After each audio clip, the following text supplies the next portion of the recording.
Ladies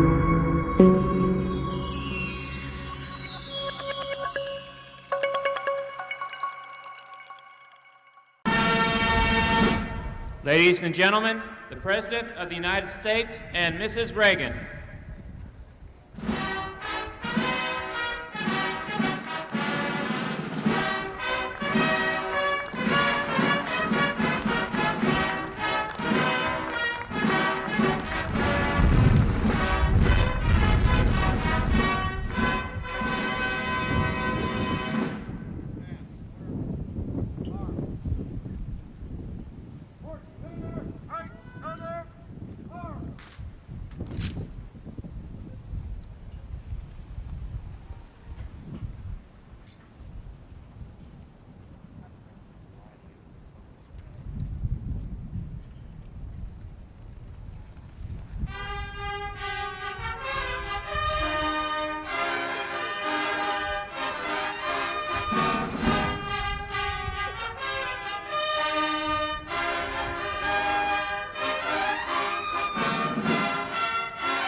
Of the Kingdoms of Nepal and the United States of America.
Nancy and I welcome you to the White House and to the United States of America.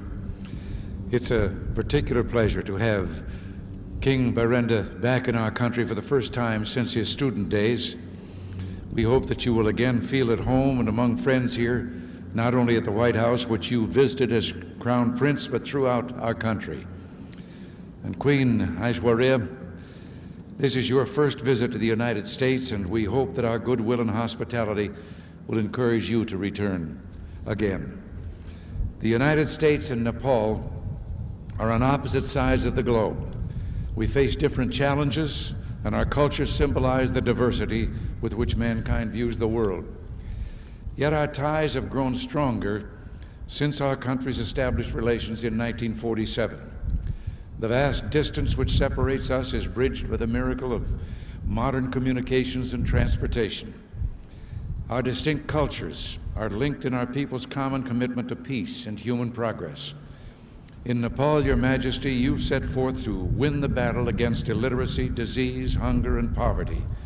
The challenges you face on the frontier of modernization are formidable. The very topography, which makes Nepal one of Earth's most beautiful sites, makes your task more difficult by limiting the amount of arable land and complicating communications.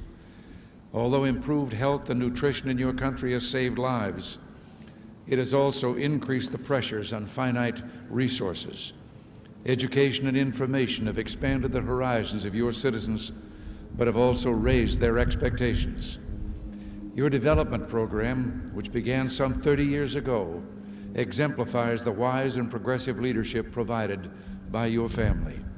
From your grandfather's decision to seek modernization down to the present day, your people have been blessed by something money cannot buy: wise leadership. This, coupled with your country's hardworking people, tremendous hydroelectric potential, and access to substantial technical and financial support from the international community, all represent opportunities for dramatic progress. America is proud that for a third of a century, we've played a part in your development efforts. The record reflects the close partnership of our governments and peoples. We plan to continue American investment in Nepal's economic development during the next 5 years, including the funding of new agricultural research and training projects, areas which Your Majesty has identified as vital to improving the well-being of your people. The Peace Corps will also continue its important work in Nepal. More than 2,000 volunteers have served in your country, one of our largest Peace Corps posts. The 180 volunteers presently there are carrying on their fine tradition of competence and compassion. Your Majesty, you, your father, and your grandfather before you have been the architects of Nepal's efforts to build a better future. In the political arena, your reforms are enlisting public participation in identifying national goals, thus guaranteeing that your people have a stake in their future. The United States respects these and other initiatives Your Majesty is making to develop popular institutions consistent with the spirit of the Nepalese people.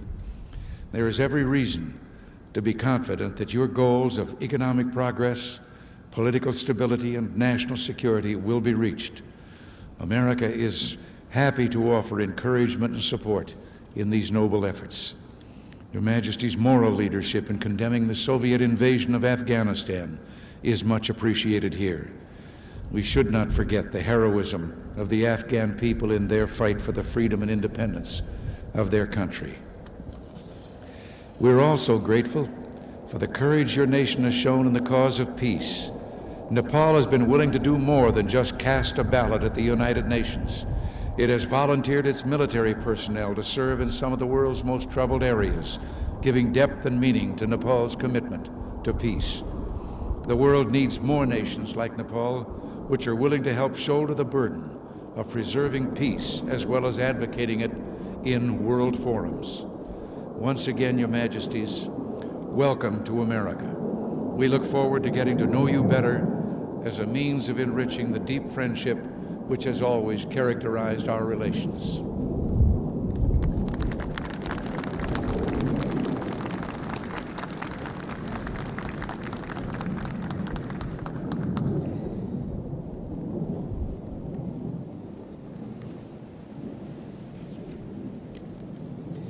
Mr. President, Mrs. Reagan, ladies and gentlemen, I'd like to thank you, Mr. President and Mrs. Reagan, for this welcome ceremony and for the warmth with which my wife and I, along with the members of my entourage, have been received here. I also wish to convey to you, and through you to the government and people of the United States, greetings and good wishes of the government and people of Nepal. For me, it is also a nostalgic moment. I recall with fondness the time I had stood by my august father, late King Mahendra, on a similar occasion in a similar setting here in 1967. I do not feel a complete stranger to this land. Indeed, I come to you in the spirit of a friend who has had the benefit of studying in one of your leading institutions of learning. Inspired as Nepal and the United States are by the common goals of striving for freedom and dignity of man, it is also a fulfilling experience for me to be back here again. Mr. President, few things in the history of man have been as eventful as the discovery of this new-found land. It gave birth to a republic known not only for its inspiring ideals, but also for the most epoch-making feats of scientific endeavor. Viewed from this angle, America stands on the very forefront of modern history. Indeed, what the United States represents is a harmonious amalgam of high human and material achievements rarely surpassed elsewhere in the world. As a nation that has brought about such profound changes, it is only natural to look up to this country in joining hands with the rest of the world to herald a new age of peace, understanding, friendship, and prosperity for all. Committed as we are in Nepal to these ideals, we hold you, Mr. President, in high esteem and wish to see the United States as a bulwark of peace and stability, cherishing the belief that all nations of the world, whether big or small, rich or poor, developed or developing, must have a place under the sun. It is in this spirit that I look forward to exchange views with you, Mr. President, on matters of mutual interest. I also hope to meet other leaders and seek the opportunity to renew my acquaintances with friends that I have known. I'm confident that our visit to this country will be fruitful as well as memorable. Thank you.